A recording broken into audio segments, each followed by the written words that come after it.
Hello dear students and friends, MDCAT ECAT and coaching academy के new lecture के साथ, physics के new lecture के साथ आपकी खिदमत में हाजिर हैं। आज जो हम डिस्कस करेंगे force, net force, applied force और जो डिफरेंट न्यूटन लॉज है, first law, second law and third law, Newton's laws, वो आज डिस्कस करेंगे। अब तक तो जो मोशन चैप्टर में हमने पढ़ा था वो काइनेमेटिक्स था, जिसमें विदाउट एप्लीकेशन ऑफ फोर्स जो मोशन था उसको डिस्कस कर रहे थे। आज विथ रेफरेंस ऑफ फोर्स आगे मोशन को डिस्कस करेंगे, मूवमेंट ऑफ बॉडी को डिस्कस करेंगे with the application of force, जिसको हम डायनामिक्स कहते हैं। ठीक है, तो MDCAT ECAT and coaching academy के हमारे यूट्यूब पे क्लासेस चलते हैं, जिसका फिज़िक्स के क्लासेस हम स्टार्ट और अनकरीब दूसरे सब्जेक्ट्स के भी क्लासेस हम स्टार्ट करेंगे। तो आज डिस्कस करते हैं पहले सबसे कि फोर्स क्या है। तो कह रहा है कि force is an agent which changes or tend to change the state of body. Force वो एजेंट है जो चेंज करता है, तब्दील करता है बॉडी की, change or tends to change the state of body. Body की जो हालत है वो तब्दील करता है या तब्दील करने की कोशिश करता है। इधर इट्स रेस्ट, तो रेस्ट में है तो उसको मोशन में तब्दील करने की कोशिश करता है या करता है, और अगर मोशन में है तो उसको रेस्ट में लाने की कोशिश करता है। जैसे बॉडी कोई मूवमेंट कर रही है तो उस पर ब्रेक अप्लाई की तो वो फोर्स अप्लाई किया ब्रेक के थ्रू, जो किसी भी व्हीकल को रोकने में मदद करता है, उसे भी उसकी हालत में चेंज करने करता है। ठीक है, रेस्ट में हो तो उसको मोशन में, और मोशन वाली को रेस्ट में लाने की कोशिश करता है। ठीक है, तो कह रहा है कि force is an agent. Force वो एजेंट है which change or tends to change, जो तब्दील करता है या कोशिश करता है तब्दील करने की the state of body, body की हालत। Or a force is a agent that produce or tends to produce. Force वो एजेंट है जो प्रोड्यूस करता है, पैदा करता है, आर टेंस टू प्रोड्यूस कोशिश करता है पैदा करने की, acceleration or retardation in a body. Acceleration or retardation, retardation is opposite of acceleration. तो यहाँ वो एक्सीलरेशन बॉडी में पैदा करता है या रिटार्डेशन, रिटार्डेशन के थ्रू वो बॉडी को रेस्ट में लाएगा, और एक्सीलरेशन के थ्रू बॉडी को मोशन में लाता है, रेस्ट वाली को मोशन में लाता है एक्सीलरेशन के थ्रू। ठीक है, in a body. In SI system it's unit is Newton. SI system में इसका यूनिट क्या है? Newton. Newton is equal to KG metre per second square. ठीक है, KG metre per second square. Different unit जो है वो मैंने लेक्चर में पहले फिजिक्स के लेक्चर में डिस्कस किए हैं, different unit and conversion of unit. तो वो आप लेक्चर, उसकी डिस्क्रिप्शन में लिंक दे दूंगा, अगर वो आप लेक्चर देखना चाहे तो उसमें डिफरेंट यूनिट्स हमने डिस्कस किए हैं हर एक फिजिकल क्वांटिटीज़ के, तो वो भी देख लेना, इंपॉर्टेंट लेक्चर है। ठीक है, तो डेफिनेशन ऑफ न्यूटन, न्यूटन की इस हिसाब से डेफिनेशन क्या बनेगी? तो मैग्नीट्यूड ऑफ फोर्स, फोर्स का magnitude which produce an acceleration of 1 meter per second square. वो एक्सीलरेशन का मैग्नीट्यूड जो पैदा करे 1 meter per second square in 1 meter per or 1 meter per second in a body of a mass 1 kg is called 1 Newton. 1 Newton उसे कहते हैं कि जो 1 kg की बॉडी में 1 मीटर पर सेकंड स्क्वायर की एक्सीलरेशन प्रोड्यूस करे, तो उसको हम क्या कहेंगे कि ये किसके इक्वल है? ये 1 न्यूटन के इक्वल है। ठीक है, तो न्यूटन की डेफिनेशन। अब अप्लाइड फोर्स क्या है? सपोज करें कि ये कोई ब्लॉक है, वुडन ब्लॉक और स्टोन ब्लॉक, तो इसको 5 न्यूटन फोर्स इस डायरेक्शन में लग रहा है, 5 न्यूटन इस डायरेक्शन में, ईस्ट में, दोनों सेम डायरेक्शन में। वेक्टर्स में हमने पढ़ा था कि दो फोर्सेस वेक्टर है, दो फोर्सेस अगर सेम डायरेक्शन में लग रहे हो तो सिंपली उनको ऐड करती है, तो ये इस पे नेट फोर्स जो एक्ट करेगा वो 10 न्यूटन एक्ट करेगा। इस पे नेट फोर्स जो एक्ट करेगा वो कितना? 10 न्यूटन एक्ट करेगा। अप्लाइड फोर्स 5 न्यूटन के दो फोर्सेज हैं, वो नेट फोर्सेस पैदा कर रहे हैं 10 न्यूटन। तो 10 न्यूटन बॉडी में इस ईस्ट के डायरेक्शन में मोशन प्रोड्यूस करेगा, बॉडी को अपनी तरफ खींचेगा या कोशिश करेगा खींचने की। ठीक है, और अप्लाइड फोर्स अगर ब्लॉक को इस तरह लगे, एक का डायरेक्शन दूसरे के अपोजिट हो, 5 न्यूटन ये ईस्ट की तरफ है तो ये 5 न्यूटन वेस्ट की तरफ है, तो ये अगर अप्लाइड फोर्सेस दोनों हो, अप्लाई कर रहे हो किसी बॉडी में, तो 5 न्यूटन अगर इस तरफ से लगेगी, 5 इस तरफ से, तो बॉडी में कोई भी चेंजिंग नहीं आएगी, बॉडी वैसे की वैसी रेस्ट कंडीशन में होगी, क्योंकि ये अपोजिट फोर्स है, अगर आपस में ऐड करेंगे तो ये 0 आ जाएगा इनका रिजल्टेंट, तो ये 0 न्यूटन एक्ट करेगा। जैसे अगर मैं इस पेज को इस तरफ से भी खींचूँ, इस तरफ से भी खींचूँ, दोनों तरफ से 5 न्यूटन का फोर्स एक्ट करूंगा तो ये किसी भी साइड नहीं जाएगा। मगर यहाँ 5 न्यूटन अगर फोर्स लगा रहा था, यहाँ अगर इस साइड, इसकी साइड 7 न्यूटन कर लिया, तो अब ये ऐसे मूवमेंट करेगा। ठीक है, और अप्लाइड फोर अगर 5 न्यूटन 10 न्यूटन, ईस्ट की तरफ 10 न्यूटन है, वेस्ट की तरफ 5 न्यूटन है, तो 10 में से 5 माइनस करेंगे तो 5 Newton in direction of east बाकी बचेगा जो इस तरफ से लगेगा। ठीक है, अब हम different laws of motion discuss करें। Laws of motion. Isaac Newton studies motion of bodies and formulated following laws. Isaac Newton ने बॉडीज का मोशन स्टडी किया और उसने ये लॉज क्रिएट किए, ये लॉज बनाए। ठीक है, तो लॉज क्या है? Newton's first law of motion, Newton का पहला मोशन का लॉ। तो इसकी स्टेटमेंट बयान इसका क्या है?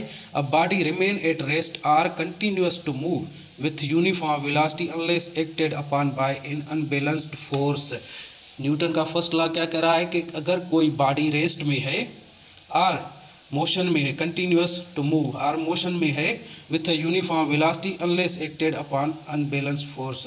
तो बॉडी अगर रेस्ट में है या मूव कर रही है तो वो कंटिन्यू रखेगी अपनी मूवमेंट और रेस्ट कंडीशन में कंटिन्यू रहेगी जब तक उस पर कोई अनबैलेंस्ड फोर्स नहीं लगेगा। बैलेंस्ड फोर्स अगर दोनों साइडों से लग रहा, 5 न्यूटन इस तरफ से 5 न्यूटन इस तरफ से लग रहा है तो वो तो बैलेंस फोर्स हो गया, तो वो रेस्ट में ही रहेगी, अपनी असल कंडीशन में ही रहेगी। ठीक है, पर अनबैलेंस्ड फोर्स मींस अगर इस तरफ से 5 न्यूटन इस तरफ से 7 न्यूटन लग रहा है तो अनबैलेंस्ड फोर्स हो गया। अनबैलेंस्ड फोर्स या तो बॉडी को रेस्ट मिलाता है या बॉडी रेस्ट में है तो उसको मोशन मिलाता है। ठीक है, तो अनबैलेंस्ड फोर्स अगर लगेगा तो वो बॉडी को रेस्ट में लाएगा या मोशन में लाएगा। अगर ऐसी कंडीशन हो, अगर रेजिस्टेंस एयर वगैरह की ना हो, कोई बॉडी अगर बॉल को हम फुटबॉल को किक करते हैं, यहाँ से फुटबॉल को अगर आपने किक किया तो ये कंटिन्यूसली ग्राउंड पे मूवमेंट करेगा। अगर इस पे ये ग्राउंड का जो फ्रिक्शन ऑफ ग्राउंड है वो एक्ट ना करे, वेट ऑफ बॉल एक्ट करेगा, ऐसे डाउनवर्ड में फ्रिक्शन इस डायरेक्शन में एक्ट करेगी और हवा का प्रेशर इस डायरेक्शन में एक्ट करेगा तो बॉल थोड़ा सा आगे जाके रुक जाएगा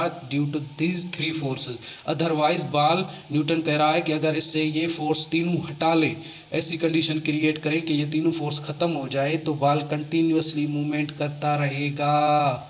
ठीक है, जब तक कि कोई फोर्स उसे आके रोकेगा नहीं। ठीक है, और अगर कोई बॉडी रेस्ट में है, यहाँ कोई बॉडी रेस्ट में है तो वो कंटिन्यूसली रेस्ट में ही रहेगी, उसे अगर कोई फोर्स अप्लाई नहीं होगा तो वो कंटिन्यूसली उसी अपनी कंडीशन में रहेगी। ठीक है, अनबैलेंस्ड फोर्स एक्ट नहीं करेगा। तो न्यूटन क्या कह रहा है? A body remain at rest. First law क्या कह रहा है? A body remain at rest, हमेशा अपनी हालत में रहेगी सुकून वाली में। आर कंटिन्यूस टू मूव, यहाँ कंटिन्यूस मूवमेंट करेगी विथ यूनिफॉर्म वेलोसिटी अनलेस, जब तक acted upon by an unbalanced force, जब तक उस पर अनबैलेंस फोर्स नहीं लगता तब तक वो अपनी कंडीशन में ही रहेगी। ठीक है,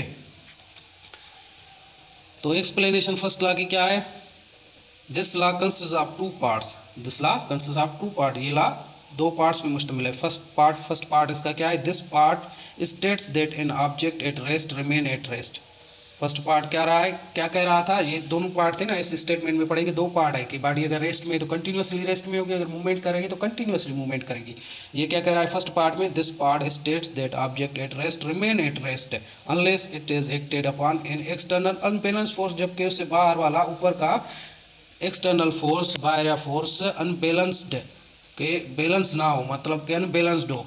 ठीक है, बैलेंस फोर्स लगेगी तो ये याद रखना कि किसी भी बॉडी पे अगर बैलेंस फोर्स लग रही है, 5 न्यूटन यहाँ से बैलेंस हो गया, 5 न्यूटन यहाँ से, तो वो बैलेंस क्रिएट करेंगे, वो बॉडी को कोई भी इफेक्ट नहीं करेंगे। मगर अनबैलेंस लगा, अगर यहाँ से 10 न्यूटन लग रहा था, यहाँ से ईस्ट की तरफ जो है वो 5 और वेस्ट की तरफ 10 न्यूटन लग रहा है तो वो अनबैलेंस हो गया और 5 न्यूटन जो बचेंगे उसी तरफ बॉडी मूवमेंट करना शुरू करेगी। तो ये फर्स्ट पार्ट क्या कह रहा है कि this part states that an object at rest remain at rest unless it is acted upon an external unbalanced force, जब तक कि उस पर अनबैलेंस फोर्स नहीं लगता तो वो अपनी रेस्ट वाली कंडीशन में ही रहेगा। सेकंड पार्ट इसका क्या कह रहा है? This part states that a body in a motion will continue its motion in a straight line unless it is acted upon an external unbalanced force। Second part में क्या कह रहा है कि बॉडी अगर मूवमेंट कर रही है तो वो भी कंटिन्यूसली मूवमेंट अपनी जारी रखेगी जब तक कि उस पर कोई अनबैलेंस फोर्स नहीं लगता, अनबैलेंस फोर्स नहीं लगता। जैसे मैंने ये बॉल की मिसाल दी थी कि बॉल अगर ग्राउंड की उस पर वेट की वजह से उस पर अट्रैक्शन ना हो, एयर फ्रिक्शन ना हो और ग्राउंड की फ्रिक्शन ना हो तो बॉल कंटिन्यूसली मूवमेंट करता रहेगा। ठीक है, सेकंड पार्ट ये कह रहा है न्यूटन का। ठीक है, this part states that a body in a motion will continue its motion in a straight line unless it is acted upon an external unbalance force, जब तक कि उस पर अनबैलेंस फोर्स नहीं लगेगा तो वो कंटिन्यूसली मूवमेंट करता रहेगा। ठीक है, this law is also called law of inertia. इस लॉ को क्या कहते हैं? लॉ ऑफ इनर्शिया भी कहते हैं। ये पॉइंट याद रख लें, because it points towards very important property of matter called inertia. ये इनर्शिया प्रॉपर्टी है मैटर की, वो आगे डिस्कस करते हैं, जिसकी तरफ ये पॉइंट आउट करता है। ठीक है, तो इनर्शिया आप डिस्कस करते हैं कि इनर्शिया कौन सी प्रॉपर्टी है, ठीक है, मैटर की।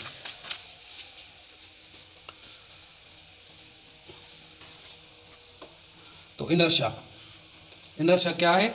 Inertia is that property of a matter by virtue, matter की अपनी प्रॉपर्टी है, of which if it is in state of rest और motion it tries to remain in that state. ये वो प्रॉपर्टी है इनर्शिया के, अगर कोई बॉडी मूवमेंट कर रही है तो वो कोशिश करती है कि मैं हमेशा मूवमेंट करती रहूं।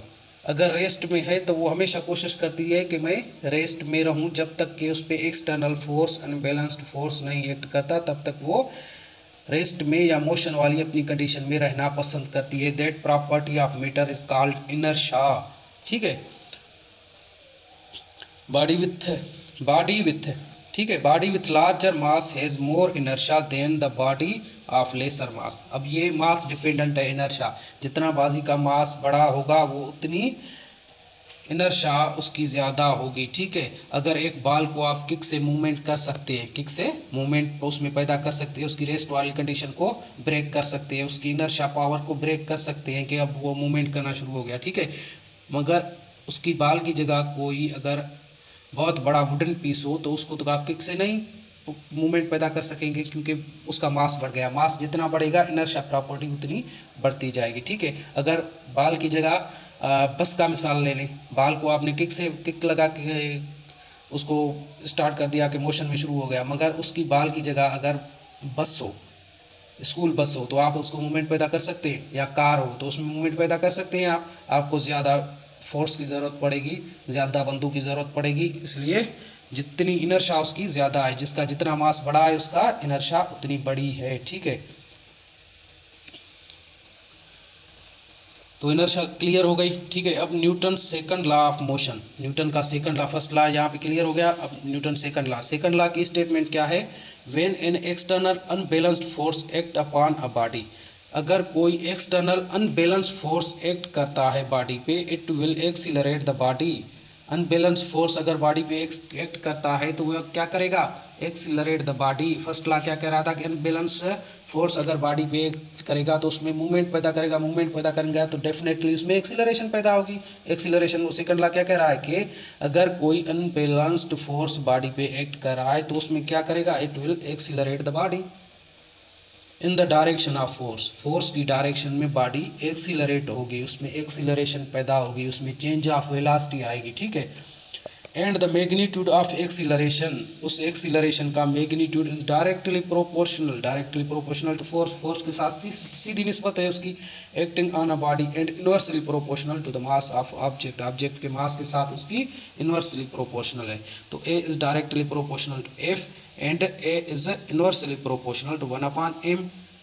इनको अगर रीअरेंज करेंगे तो A will equal, A is directly proportional to f/m, M के साथ इनवर्सली प्रोपोर्शनल, एफ के साथ डायरेक्टली प्रोपोर्शनल है। जितना मास ज़्यादा होगा उतनी एक्सीलरेशन कम पैदा होगी, अगर जितना फोर्स ज़्यादा होगा उतनी एक्सीलरेशन ज़्यादा पैदा होगी। ठीक है, फोर्स क्या होता है कि एजेंट होता है जो बॉडी में मूवमेंट पैदा करता है, या बॉडी मूवमेंट में है तो उसको रेस्ट में लाने की कोशिश करता है। ठीक है, तो प्रोपोर्शनलिटी कांस्टेंट, प्रोपोर्शनलिटी खत्म करने के लिए A इज इक्वल टू के f/m, where K is a proportionality constant. So F equation, Newton second law की ये इक्वेशन होती है F is equal to ma, F is direct, F is equal to ma।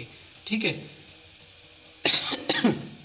या Newton second law जो है वो इस बेस पे होता है कि फोर्स अगर बॉडी पे एक्ट करेगा तो उसमें जितना ज़्यादा फोर्स एक्ट करेगा उतनी ज़्यादा एक्सीलरेशन पैदा होगी, अगर उतनी ज़्यादा एक्सीलरेशन पैदा होगी, और अगर उसका मास जितना कम होगा उतनी ज़्यादा बॉडी में एक्सीलरेशन पैदा होगी। ठीक है, अगर सेम फोर्स 5 न्यूटन का आप एक बॉल पे लगाएंगे तो उसमें ज़्यादा मूवमेंट आएगी, अगर सेम 5 न्यूटन का फोर्स एक बड़े ब्लॉक, स्टोन ब्लॉक पे लगाएंगे तो उसमें हो सकता है कि मूवमेंट पैदा ही ना हो। ठीक है, तो क्या कह रहा है कि मास के साथ उसकी इन्वर्सली प्रोपोर्शनल होता है, जितना मास ज़्यादा होगा उतनी एक्सीलरेशन कम पैदा होगी। ठीक है, ज़्यादा फोर्स रिक्वायर्ड होगा। ठीक है, Newton's third law, second law यहाँ पे पूरा हो गया। अब Newton's third law of motion. Newton's third law of motion क्या है, ये क्या कहता है, स्टेटमेंट इसकी क्या है, to every action there is always an equal and opposite reaction. तो ये क्या कह रहा है कि हर एक्शन का रिएक्शन इक्वल एंड अपोजिट होता है, ठीक है। कोई भी आप अगर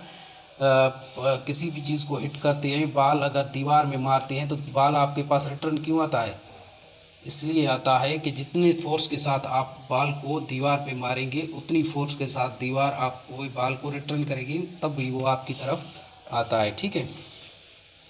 और अगर आप दीवार को हिट करेंगे थ्रो अ पंच, तो आपको जो पेन होता है वो किस वजह से होता है, अगर रुई के पिल्लों में आप हिट करेंगे तो उसमें आपको दर्द नहीं होगा, मगर इस सीमेंट कंक्रीट की वॉल को टच करेंगे, हार्ड सब्सटेंट है तो वो फोर्स एक्ट करेगा, उतनी ज़्यादा फोर्स रिप्लाई में देगा तो आपको पेन फील होगा, ठीक है।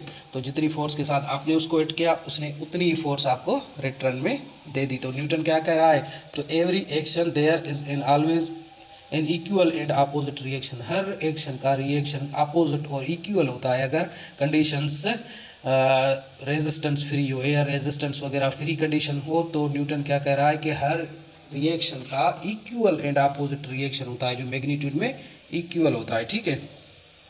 For every action force there is an equal reaction force, or for every action force there is an equal reaction force which is equal to magnitude and opposite in direction। Direction में opposite होता है मगर magnitude में equal होता है, sorry. F for action, F is equal to for reaction। Reaction direction में opposite होगा इसलिए इसके साथ साइन माइनस की होगी, एक के साथ रिएक्शन वाले के साथ। अगर इसको पॉजिटिव लिया तो इसको नेगेटिव लेना पड़ेगा, ठीक है। अपोजिट डायरेक्शन में हो गया। यहाँ फिर ऐसे लिखा है मैंने कि ये इस पे एरो इस डायरेक्शन में लगा ले, इस पे उल्टा एरो लगा ले, कोई निशानी वगैरह चेंज करने की ज़रूरत नहीं है। ये भी हो सकता है, तीनों ये हो सकती है, ठीक है। तीनों कंडीशन से आप लिख सकते हैं, ठीक है।